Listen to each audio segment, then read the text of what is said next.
know your identity. Where does your identity lie? Does your identity lie in the voices of people that you hear in your life? Does it on materialism? Does it what is it that identifying what it is and then realizing that that's not going to help you in the long run? A mentor said, the habits you create now in those years will carry you forever. They'll stay with you forever. Wow. Welcome back to the Young Adults Podcast. I'm Lauren, and I'm really excited to be your host for this new segment we're doing. With this podcast, we're committed to creating authenticity, also building community with you, and we also really want to bring value to you. So my heart behind this new segment is called People of New Life, and you're going to be hearing a lot of people's stories, how they came to the place that they're at, their walks with the Lord, with people, and we hope that this will bring inspiration and a lot of just good things your way. So I am really excited to introduce two of our guests today. Both of these individuals are very passionate about living for Jesus, both personally but also professionally, and they both work at New Life Centers. So this is going to be good. All right, why don't you introduce yourselves and just say your name and what your job title is at New Life Centers. Sure. Thanks for having us. My name is Ken Alvarado, and I am the Associate Director of Partner Engagement at New Life Centers. Nice. We'll unpack what that means in a second. And my name is Victoria, and I'm the office manager at New Life Centers. Nice. Well, thank you guys for being here. Thank you. Yeah. Have you ever been on podcast before? No. You're going to be great. And Victoria is my sister, so that's really exciting. I've seen her grow a lot personally and in her job as well, so it should be pretty good. Okay, so why don't you just unpack a little bit? Maybe we'll start with you, Ken. What does your job mean? What does it look like at New Life Centers? And just very briefly, and then I'd like to hear both of you just kind of, what is your background? How did you end up where you're at? And then we'll jump in from there. Cool. Yeah, so Associate Director of Partner Engagement. My main responsibility is building a bridge with anyone and everyone who wants to come alongside the work of New Life Centers. So that is, I guess a third of my job is to build with local churches, including New Life, ways to get them plugged in, involved, and just take ownership of what God is doing. This isn't New Life Centers work, it's God's work, so we get to bring people in. Then government offices, local non-for-profits and businesses, sports teams. So I get to sit around with many, many people from all around the city and outside and talk about ways to shoulder up the work together. Wow, that's crazy. How long have you been doing it? I'm going on to 3 years now. 3 years. It feels like 30. I think at New Life Centers, 1 year is like 7 years. Yeah. That's awesome. That's great. Victoria, what about you? So I'm the office manager. I think that's pretty self-explanatory, right? Yeah. But I think I've really enjoyed it, just coming in, the journey to get there, and be able to see how God has used that position in my life and in the lives of others too. But I kind of see it as a bridge too, between just office management, but also like relationships with our staff. And just building those, and also just kind of sustaining those relationships with between me and them. So it's been really cool. Yeah, That's awesome. That title doesn't give all that Victoria does justice. I'm She does sure. a lot of... What are other things that you do? I've worked on projects, so I am. Right now, I'm kind of in the depths of Little League, which is like a baseball kind of league for little kids. So seeing little kids run around, doing that. We have our El Grito race in September, so we're kind of gearing up for that, starting to Already. kind of work through the details of that. So lots cool. of different projects. Very cool. That's awesome. Yeah. I think we always start with saying our name and what we do, but I think something I'm really passionate about is learning like who the person is, why they are the way that they are. So my first question is, tell me briefly a bit of your background, like your upbringing. How did you get here, and like how did you become the person that you are today?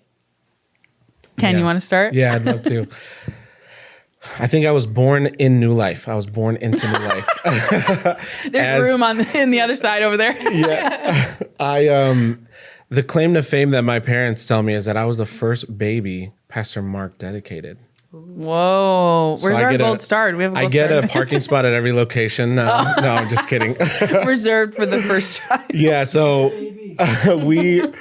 my family has been a part of New Life since, before it was New Life, back in 44th and Paulina, along with your family too. And man, God has really took us on a wild journey. My parents church planted mainly Spanish-speaking locations. So the Little Village location was the first baby of New Life, and that was a Spanish-speaking one. And so growing up in the church, I learned what that meant later on, and the difference between working for Jesus and knowing him. And so it's been a lot of self-discovery, and that led me to New Life Centers. I've been doing other stuff like teaching and sports things, but during the pandemic, seeing the crazy need all over the world and the violence and just a big opening, that's when I decided to jump into New Life Centers and worked to something that was very direct and impact for kingdom work. So So what was like the moment where you just decided this is like worth it?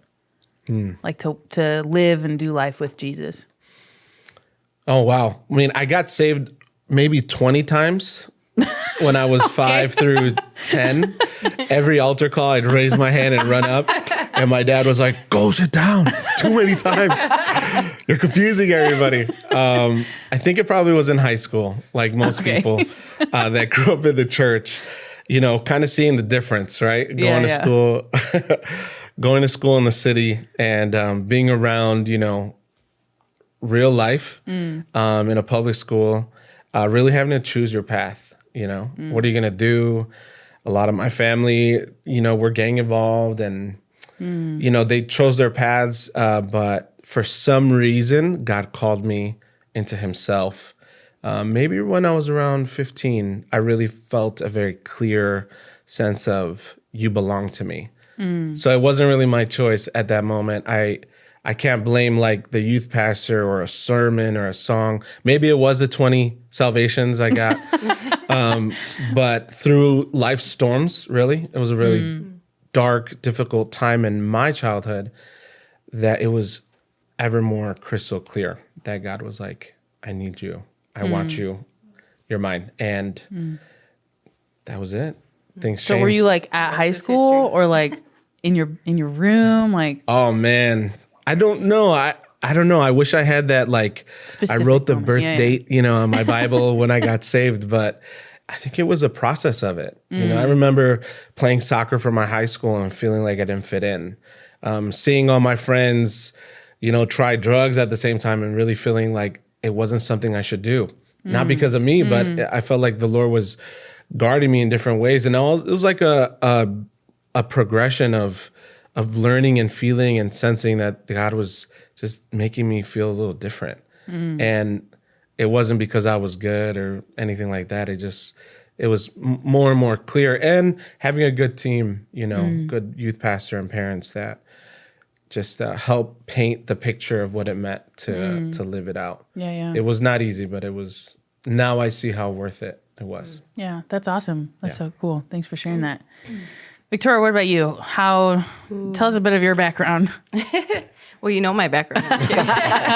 Let me tell you guys. No, I'm just kidding. One of you, I think for me, so again, growing up in a pastor's household, right, with siblings. I know, Lauren, you probably know about that. Oh yeah. But I think it's too like as I was thinking through that, I was like, man, it's a calling for your parents, but it's also something that you sign up for too. Not really knowing at the moment like what you're signing up for kind of thing. And so it like Ken was saying, it has been a journey. And has the journey been beautiful all the time? No. But it's been worth it, like you had shared. And I think for me, pretty much long story short, just life didn't go the way that I planned. And so when it didn't, I think I really had to rely on the Lord to be like, hey, like what's going on? And he's like, you're not really mine, you know? And I think I clearly do remember the turning point for me. Life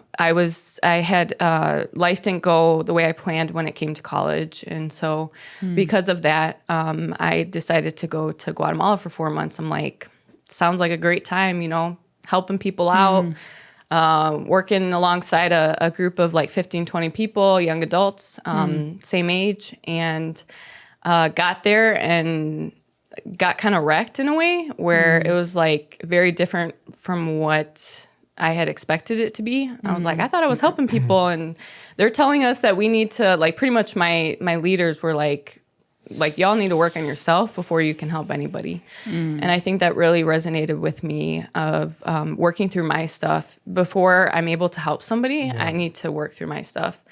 And so that was a turning point for me. I'll never forget a little book plug. Rooted, The Hidden Places Where God Develops You. Yeah, true. That's a good book. That book just like really wrecked me. It talks about as the quote is, or as it says, you know, God developing in those places, and it's not always in public. It's not always in front. And so I remember just being in Guatemala and just realizing, like, I got to get my life, you know, it's either in or out with the Lord. And I have 1 foot in right now and I have 1 foot out. And I have experienced what the world has to offer. Not in crazy ways, but I just enough to realize I didn't want it. And so had to, at that moment I was just like, okay, God, I'm all yours. Like, that's it. So. Yeah, that's beautiful. I think it's so, like, there's a difference between someone who says, oh, I'm following Jesus, but their life just is very half in, half out. So what do you feel has been the benefit of just like being all in with the Lord? And that means, like, you know, your personal walk, your professional, your family dynamics. Like, what has sort of made it worth it to be all in with the Lord? And whoever wants to answer first. How much time do we got? Oh man, that's, you know, I don't even know if I know how much it has been worth it to see. Man, who knows what God has spared us from being close to him. You know, I think about that sometimes. I don't even know all the things that I could have been in and he just redirected, but thinking through the benefits of walking with Christ, man, you know, I think about the tragedies we've faced as a country, as a city, as a world, even now, the climate of politics, the climate of violence, the separation, the, you know, I'm right, you're wrong. I think navigating through this season, especially without hope, without something firm, man, I would be in wild chaos inside. I would just feel so anxious. I would feel very scared. And I've met people like that. Yeah. That are so nervous and worried about the future, and about, you know, good deeds or what will happen to them and their future when I think inside of me, I tend to feel that way sometimes, but there's always this anchor that doesn't let me float that far away. And I think that's the gift of God, right? The gift of Christ in us and his Spirit within us to keep us anchored in life, man, not to float away too far from his truth. And that's a dual responsibility, right? Like, God is faithful to it 100% and will never change. But our consistency, ups and downs, skipping days here and there, asking for forgiveness, trying again, but being mindful of being near God, it has shown me the benefit of having him in my life, because it has not been pretty, like you said. Being in the pastorate, in the fold of ministry, in the work of God, it doesn't exclude you at all from temptation, from difficulties, from hurt, from being human. Man, yeah, totally. And and Jesus's human nature reminds us of, like, we'll get through it with him only. And so, yeah, that's two answers. Man, I wonder sometimes what he's spared me from, and I'm grateful for it.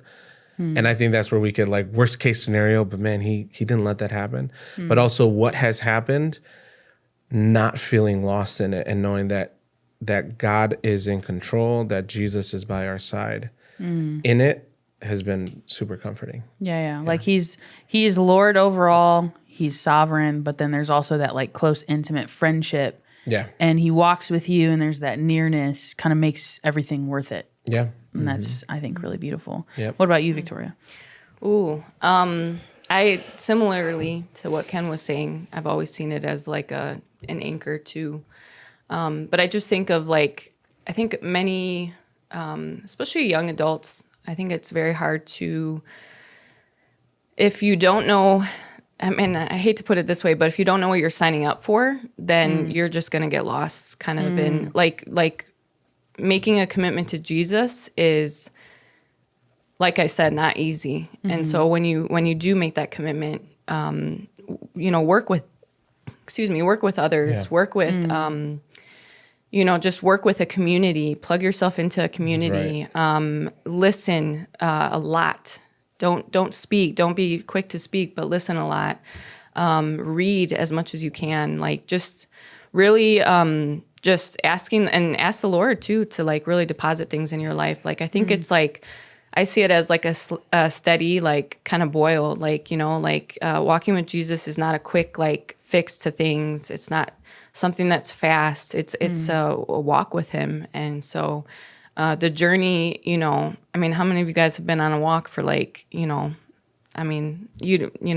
just like a walk for a long time. Like, it's like, you're like, wait, am I almost there? Am I almost going to get there? And it's like that uneasiness of trying to get there. Like, just enjoy the walk, Steady. Enjoy the trees, enjoy the like things around you, enjoy the people around you, be in the moment. I think that's one of the biggest things that's kept me close to the Lord is just, those things. Yeah. And those, it makes it worth it for sure. It does.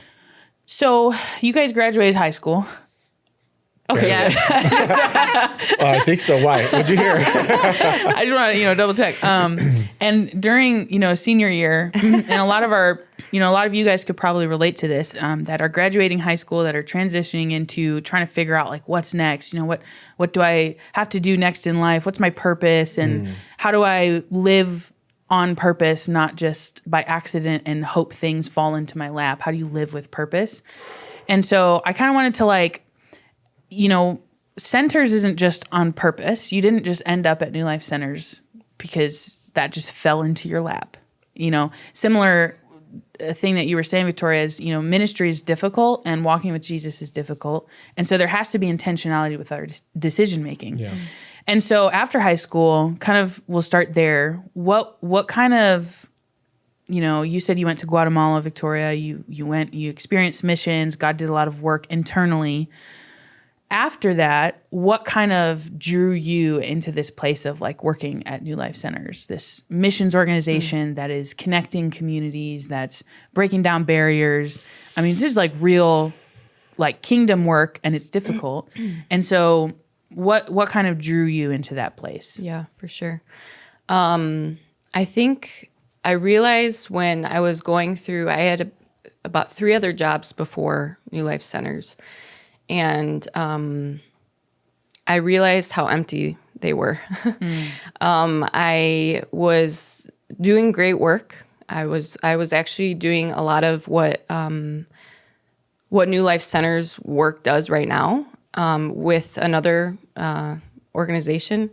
Hope nobody's watching, but but like it was great and it was very on target. But like, it felt empty at the end of the day. Like, I'm like, what am I doing? And I think when I realized the only common denominator that was not there was the Lord, I quickly realized, I was like, oh, like I can only go so far. Like, I really enjoyed it. I love the people. I love what we did. But and I think too, like, I mean, there's many of us that are listening or that have been in that same situation, or even now, where they're working at a place that is godless, you know, or like doesn't doing have good works, but not necessarily doing like- great work and stuff like that. And I think that's awesome, and it's learning. I had to learn how to navigate through that, and I think it was very life-giving in so many ways, right? But I think I realized like the kind of emptiness at the end of the day that it gave me, and I was like, I'm like, I really want to get behind something that's really going to bring me life and really work alongside my values and just like just like who I am as a person, and that was New Life Centers, and it kind of came unexpected. Got a quick call and just was like, hey, like, this position's open. I'm like, I've been looking for positions here at New Life Centers for like 5 years, and there hasn't been anything open. So it just really was a God thing. Yeah. And that year I was praying very intentionally because I felt it a year prior, where I was feeling that like nudge to like I think it's time for me to go. Like God's kind of nudging me to go. And but I was patient. I waited for that year, and then I didn't know how long it was going to be, right? And that year came, and I got a call, and the rest is history. And you still here. A few gray hairs later. So, That's a good, Yeah. but all good work. yeah. So. What about you, Ken? Yeah. I love working with Victoria. We've had a lot of good conversations, prayed together, journeyed through this work. I don't know, for those of you that may not know New Life Centers, we're a not-for-profit for New Life's community church that focuses on, pretty much community development, walking with young people, pointing them to Christ and community. And it's 5 different ways of doing it, and it's really cool. Check out our website and Instagram page. Anyway. You get a sticker. The journey, I think, and I want to be a little... So after high school, if I could just kind of map it out in my mind. Yeah. I went to college. I went to Moody. It was cool. Then I left Moody, finished there my degree, and then I went into the public schools. And I worked with students with special needs for 9 years. Wow. And I loved it. Wow. I didn't study that. I studied pastoral ministry. Wow. But it was something that really made sense for me to be in that environment, in school, teaching. I guess there's a little of my degree in there. Then I got a call from a missions agency that wanted me to do sports. So I did sports, and then that led me to do chaplaincy for the White Sox here in the city. I did that for 6 years, and then stepped down and focused more on local church stuff while I worked in CPS. And then during the rumble of the pandemic, getting another conversation about working at centers. But I think the biggest part of that journey was being in a position to be used by God, no matter where it was. I didn't study any of that, really. I didn't really know a lot of that, even baseball. When they asked me if I wanted to join the White Sox, I was like, I said no, because I'm not a baseball player. I love soccer. That was my jam. And it was really learning, allowing God to use you in different positions, and knowing that all that leads into more.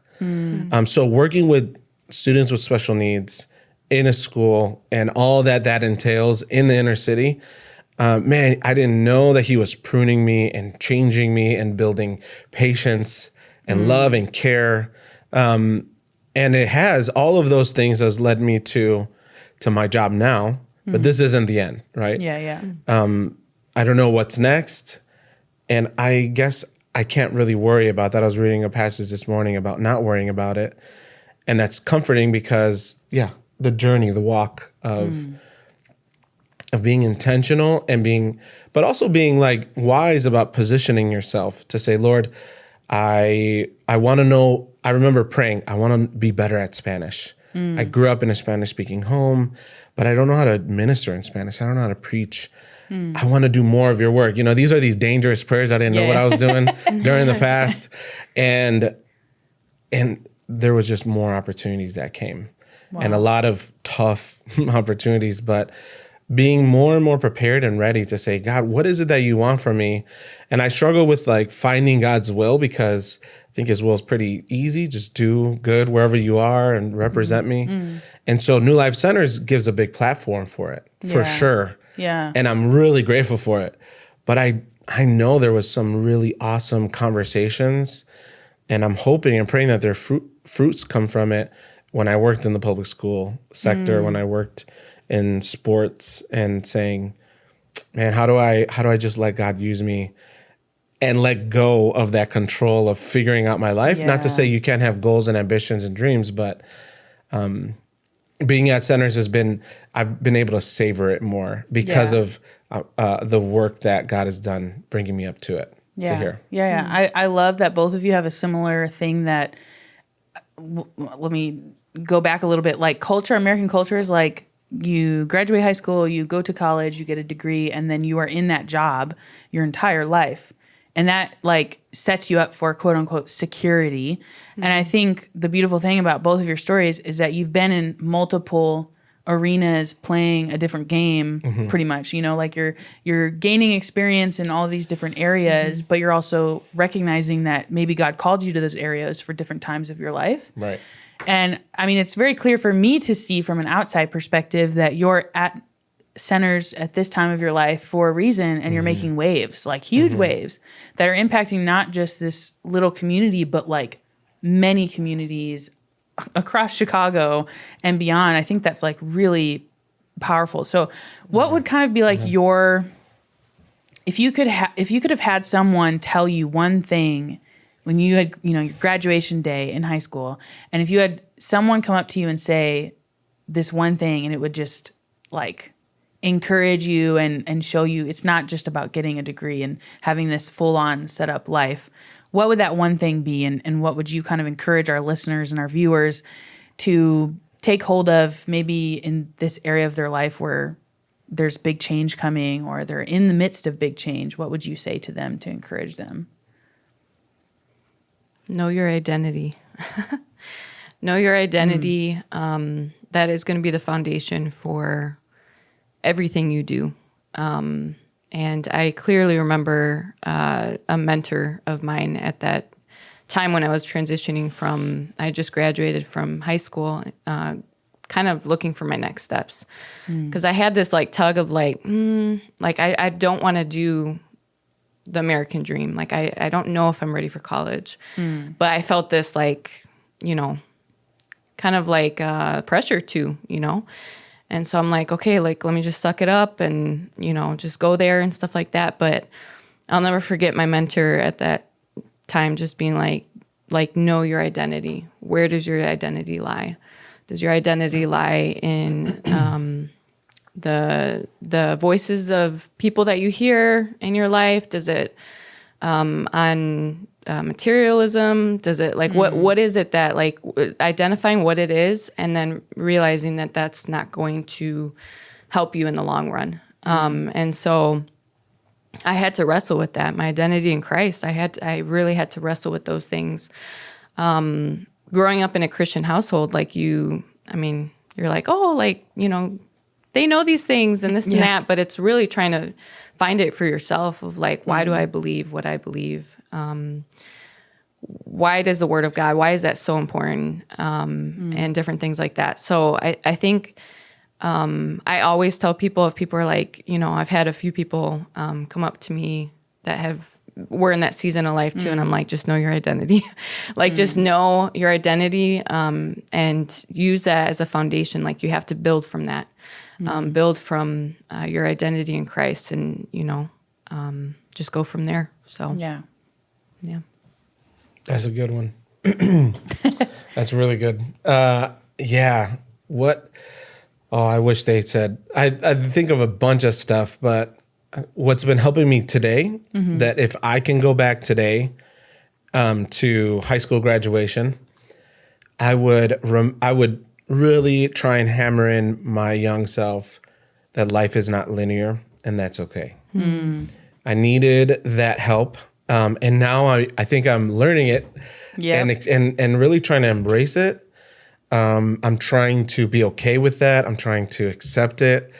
But all that is a testament of where my trust in God is. And not being able to accept it is almost rejecting God's, like, his sovereignty, you know, like he's in control. And, man, yeah, I'm not the 5-year plan guy, but I didn't expect a lot of things. But knowing that life is not linear, that's okay, and that the Lord's faithfulness will walk with you throughout it, and trusting in him in it. I needed to remember that. I needed that a lot more. And I find myself in many seasons, like, banging my head against that truth.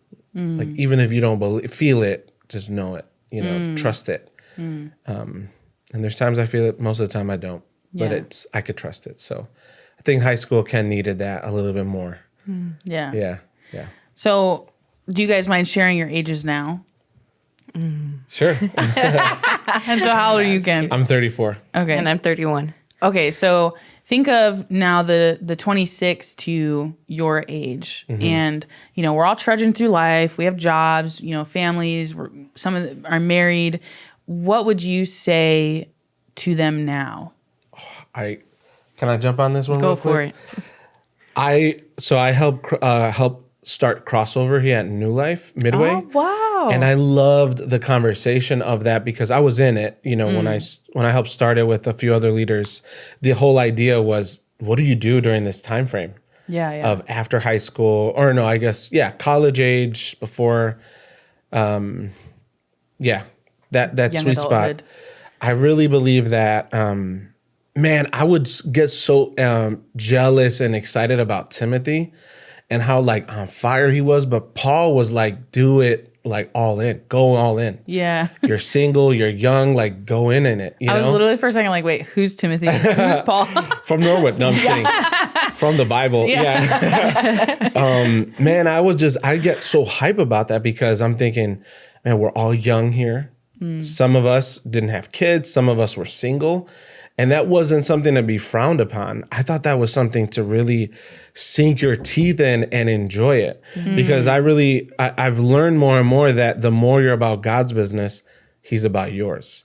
And when I would worry about a girlfriend or, all my friends are getting married, I'm not. They got a girl, I don't. You know, they got a house. Oh man, I wish I would have. But all those other things really became a distraction. If anything, they almost derailed me. Sometimes it did. It would derail me from what I was supposed to do. Wow. Yeah. And I remember telling a few guys that I was with during that time, then I got married, and, you know, all that happened because God planned it out that way. But I saw a lot of people on the sidelines. I'm like, man, just take advantage of that time. It's not bad, nullified, like dumb time. It's powerful time. Do something with it. Yeah. And it's not like a so plug, good. like go be a usher. Do it though, you know, but invest in God. Yeah. Trust in him. Just go all in it and go make a mess. You know, yeah. like I forgot a quote I heard a long time ago, but, or I think there was one, I might be mixing them, but there was one that said, set yourself on fire and the whole world will come and watch you burn. But it was like this whole idea of like, be passionate about something. Yeah. And it will draw people in. And what I thought of was, man, I want to go and just declare this word, you know? But the team around me was about it too. And that was a difference. The community. Yeah. Yeah. That's So huge. who are you with? Who are you hanging with? Are they helping you, hurting you, pulling you back, drawing you to dumb stuff that you just shouldn't be in? But savor it, you know, like savor it when, so I just had a daughter, she's 2 now. But there was this moment when, and I don't want this to sound bad, y'all, but when we found out we were pregnant, my wife and I, Danielle was like, man, we have to say goodbye to just me and you. And there's something beautiful on the way, but yeah, there was something cool. Yeah. And it was real special, and it was super sweet. It was 7 years of just us. Or no, 5, and then we just turned 7. But it was so cool to reflect on the fun we had. Yeah. And then I remember when I was gonna get married, I was thinking back of all my guys and all the stuff I done. I was like, dude, I had such a good time. Like, I enjoyed it. There's a transition. Yeah. And I guess I'm just bad with transitions in real life. I'm hard at that. It's hard for me. Yeah. But it's good to stand on the other side of it and say, that was well lived. Yeah. I made mistakes. I should have done better in some areas. But when I think about it, I think a lot of sweet stuff. Yeah. Yeah. A lot of good times, praying and learning how to fast. Can I eat fries? Is it a vegetable or not? Like It's a potato. tonight's a vegetable. Let's eat it. Like figure it out, but be all in and Right. enjoy the process. So I love it. I think it's a passionate, on fire time, and something that scared me. And I'll end with this. Something that scared me was a mentor said, the habits you create now in those years will carry you forever. They'll stay with you forever. Wow. And then he looked at me, because he knows I'm a positive guy or whatever. He's like, the bad ones too. Oh. The good and the bad. Yeah. So he's like, Wow. learn a tithe. Learn a tithe right now. Wow. Because you're broke as a joke. But if you learn how to tithe now, it'll carry when you have money. Wow. Wow. Break those habits of sin, whether it's watching stuff you shouldn't watch, messing around with things you shouldn't. Break them now and create habits, because it'll carry you. Yeah. Marriage don't take it away. Your job don't take it away. Yeah. It's important to just be mindful of that too. Wow. There's so much there again. Sorry. Unpack No, that. don't take I love that so season. I beautiful. think it's super fun. And I think unpack one that. key thing I just want to highlight, I mean, all of that, like just stop for a second, okay? And like rewind and listen to that again, because that was like a message in itself. Pastor Ken. No, I'm just kidding. But one thing I want to highlight is that idea that through young adult stage, between the ages of 18 to 30, you are constantly going through change. Yeah. Like you are constantly saying goodbye to these seasons in your life that you're used to, that you're comfortable with, and you're welcoming good things most often, or bad things. But like you're in this constant cycle of change, and that never stops during life. Change Right. will always happen. Right. But there's something so different about these key elements, like singleness to marriage. That's huge. And it just changes everything about your life. Married to having kids, that's huge, changes everything. Going from high school, living with your parents, to not living with your parents and trying to live on your own with roommates is huge. And so I think I love that you said let's make a list of our habits and really name the ones that are good and the ones that are bad. And if you don't have habits, which we all do, we're human, so you should be able to list habits, but really listing them and saying, these are good, these are healthy, and here's the ones that are missing, because it's so true. And I've learned that even in my own life, that especially in my 20s, and I'm still in my 20s, saying goodbye in March, but like habits that I create now are going to carry me the rest of my life, whether I get married or not, whether I have kids or not, whether I change jobs or not. Like these habits that I have will carry me, whether they're good or bad. So claps on the wisdom. So good. Victoria, what about you? I'm just thinking through everything. I'm trying to process what Ken was saying over there. But I do agree, because you are going to look back one day, and if I may use this word, grieve, those places and spaces that you used to be in, because there's a new season coming.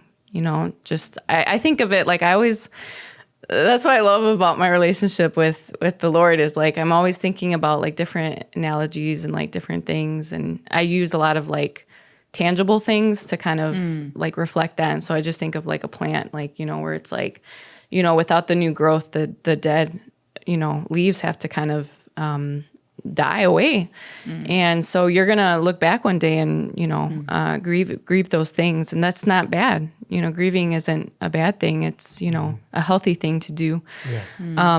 But I think a couple things that I was thinking through is just going along with what Ken was saying is comparison is a thief of joy. Man, have I felt that in my 20s, I think throughout all my 20s, where I just really was, looking around without focusing on my own grass in front of me, and just, not taking care of it, not cultivating. And is that, I mean, if we're being completely honest, is that one thing that I regret? Yeah. That's a big thing that I'm having to grieve. But I think there's beauty in that too, where God has really put me on target of just like, hey, like, your 30s is going to be better than your 20s. But yeah, it is the decisions that you make. The people you surround yourself is super important. Yeah. Like just really surround yourself with people that are going to bring life to you, that are going to encourage you, challenge you, call things out in you. Huge. And so just really, find those people. And if you're like, I don't know where to find them, start asking around, you'll know, start asking for discernment, discernment is huge. And, just really, asking God, like, hey, like, is this person good for my life right now? Like, will they carry with me? Will they, if we're talking about the race of life or the walk of life, right? Are those people going to hold me up when I'm feeling a little faint? Are they gonna, cheer me on? Are they going to, go grab a cup of water kind of thing for me? Like, you got to think of that. And so that's one thing that I've really had to think through and stuff. But yeah. Yeah. Oh, that's so good. I feel like you want to say something. I want to say a lot, but let's keep going. Okay. Any note that you want to add briefly? No, I think that's spot on. Yeah. No, it's so good. I think the one thing that comes to mind, Victoria, when you were saying what you were saying is intentionality. Like, if you're not intentional with things, then how far are you actually going to get? And I think so often in our 20s and early 30s, even 30s and beyond, it's kind of like we're always looking at that really good thing on the other side that seems so close, so tangible. But what I think I'm learning is that every good thing takes really hard work. If I'm going to have a really good friendship, I'm going to have blood, sweat, and tears in that friendship. If you're going to have a really good marriage, you have to work so hard to have a good marriage. If you want to raise kids in the way that they should go, in the Lord's way, it's going to take a lot of work. And things don't come easy. We just want the thing, but we don't want to work for it. And I think that's like such a key thing with living on purpose is you're choosing to live intentionally, and those habits that you create, the community that you have is so important to live on purpose. Otherwise, we just let life happen and we hope that God brings good things to us. And it's not as quality as that even the quality that God wants to give us, the highest and the best that God has for us. Let me add a book plug. Yeah. Plug it. A book that changed my life was, outside of scripture, I think the most influential book, there's two, but the first one was The Pursuit of Holiness. Yes. That one's good. Little dusty book. Yeah. Not that big, not that long. Yeah. But I walked away like I got hit by a 2x4 because it was, wow. It was, I think I approached life and sin, if I could be more, specific to why isn't God fixing this or taking it away or doing this? And that book really taught me He's waiting for you. He did take it away and He did make a way, but you're the one on pursuit of it. Like you need to walk it out though. Yeah. And that's the hard work. And I think that really transformed my thinking. Oh, I still struggle with sin. Sin from my high school age and my 20s age. But now I know a lot more of the responsibility I have. And I guess I just didn't want that responsibility. I thought God did it. I thought He paid it all. Why am I out here needing to do it? And so just that's another really good book. Is that from A.W. Tozer?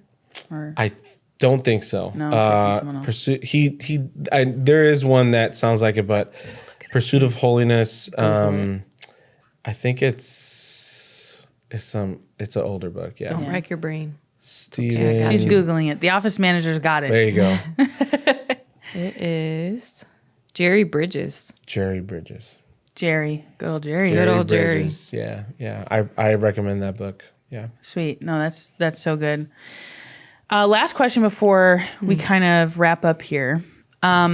Is there a particular legacy that you hope to leave behind through this commitment that you've made to like live on purpose, live with intentionality, live with with purpose? Is there a legacy that you hope to leave behind? Not that you're going anywhere anytime soon, Did I finish high school? Am I leaving right now, Earth? That's a good question.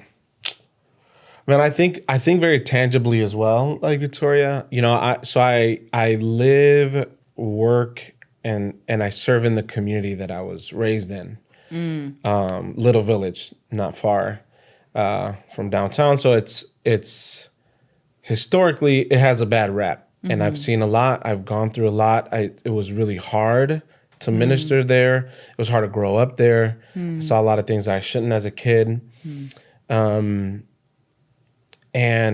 the church there, because God is good, has remained there and has. My dad always taught me that the church is the thermostat of the community.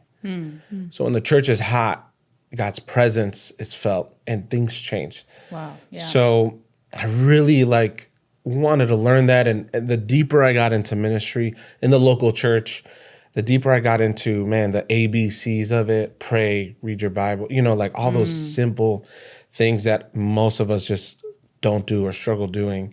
I saw how valuable that was. And so the legacy I really want to leave, and, there's a lot to that question, but I want my daughter to walk through the neighborhood that I did growing up, feeling safer, feeling God's presence. I did it when I was younger. Yeah. Wow. And I felt evil presence. I saw evil. It was in my face. It was up close and personal. And God, for some reason, sheltered me from it.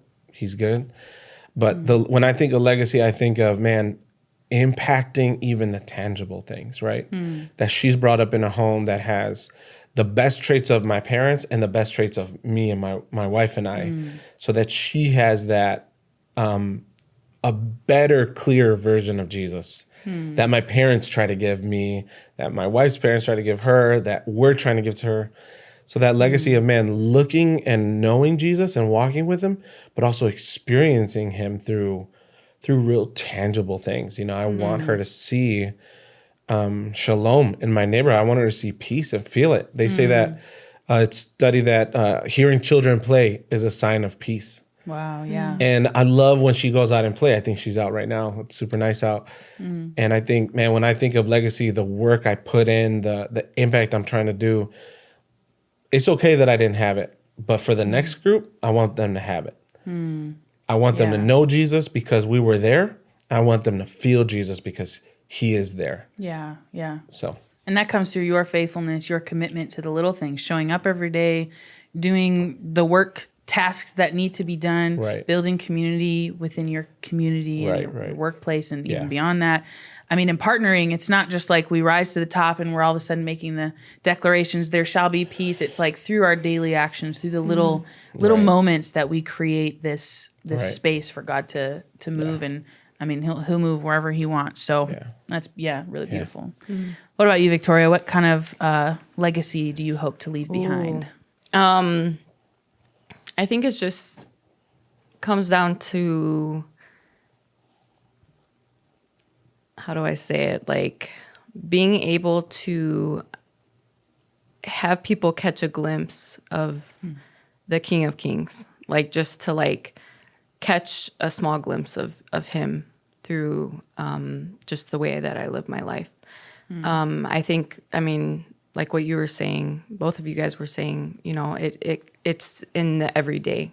It's in the day-to-day things. It's in the chores. It's in the, bumping into somebody at the grocery store. It's in your school when you're sitting there for 8 hours. It's there at your job when you're I just have a sense of hopelessness, where it's there's just glimpses of who God is and the love that he has to give to people. And like Ken was saying, the hope that he provides far more than any human could ever, right? Yeah. And so I think growing up too, when I thought of legacy, I was like, oh my gosh, like it was always this striving. Like you were just like, oh, I feel like I have to strive to like, to be really intentional or to like do great things. And I realized too, I think just I was realizing that your legacy will not hit the rest of the world unless like, you're on TV or something like that. But like, other than that, like it's not going to hit every corner of the world, right? But what it will hit is your corner of the world where God has planted you, where God has placed you. So good. Right. That's where your legacy is going to continue. And so just thinking through that, like, don't strive for something so far out that because you'll never be able to accomplish it, right? Yeah. So just realizing that like your legacy is with the people that you are with right now and beyond through word of mouth. I mean, look at I love the book of Acts and just thinking through like, how did they start? How did they hear that Jesus was in town? How did they, hear all these things? It was through word of mouth, right? And so, but it starts with that community, like Ken was saying. It starts with the community that you're in, that God's placed you in. You don't need to jump from community to community to find that or to extend that legacy. Like it's right where you're at. Yeah. And just think of it as like a ripple effect kind of thing, just like we're a small drop in the ocean of what God is doing. And being faithful in that, I think that's super important. Is if you are faithful in that, then there's so much fruit that comes from that. So just stay encouraged, just really don't strive for something, like I said, for something that's like so far out there that you can't reach it. Like really be able to do what you can in your corner of the world. Yeah. So, Man, I love that. Well said. Yeah, that was like snaps for so good. And I think that's something that we want to leave you with as a viewer, as a listener, that you in your corner of the world can make a difference. You can leave a legacy, not just for people to know you and your name and the good works that you did, but for people to know Jesus and to know how he saved us, how he made a way for us to live a different life. And that starts in the heart. And so it's not something that you can't just change your behavior, change how you present yourself to people, change your looks, change your personality. Who you are is who God created you to be. And there's always room to grow. Even the greatest of people, the most influential of people, like I imagine Mother Teresa probably just in her humility said, I could still grow, I could still change, I can still become a better person, make a bigger difference. And she left such a beautiful legacy that has impacted and moved hearts across the world. And so one thing that I just want to leave us with before we wrap up is that you, in your high school, in your college, in your parents' house, in your condo, in wherever you're at, in the grocery store you work at, the church you work at, you can leave a legacy. And it is an important corner that God cares about. Yeah. And he wants to make a difference. He wants to make a change. And so something to leave you with is just to think about, what are those small daily habits that could make a difference in the massive picture, which is actually really small, of this thing that we call life that's, in the blink of an eye, it's there and it's gone. But what are the few little habits that you could change today that would make a difference in your heart, allowing Jesus to really transform your heart, change your mind, to become more like him, and in that make a difference in your corner of the world. So today, just take a few moments, think through those things. And I hope that hearing Victoria's story, hearing Ken's story, or even just like a snippet, that was like scratching the surface. Hopefully that encouraged you and inspired you that you're not at the end, and it's not a period, it's just a comma, you're moving on. There's another page of your life. And so be encouraged. Please leave us feedback. You can leave a comment below, share this with a friend that you feel would be encouraged or inspired by this. And we really look forward to hearing your feedback about this episode. So we hope you have a great rest of your day or night or morning. And we will see you at the next episode. God bless. Thank you. Bye. Let's get Ken some tacos.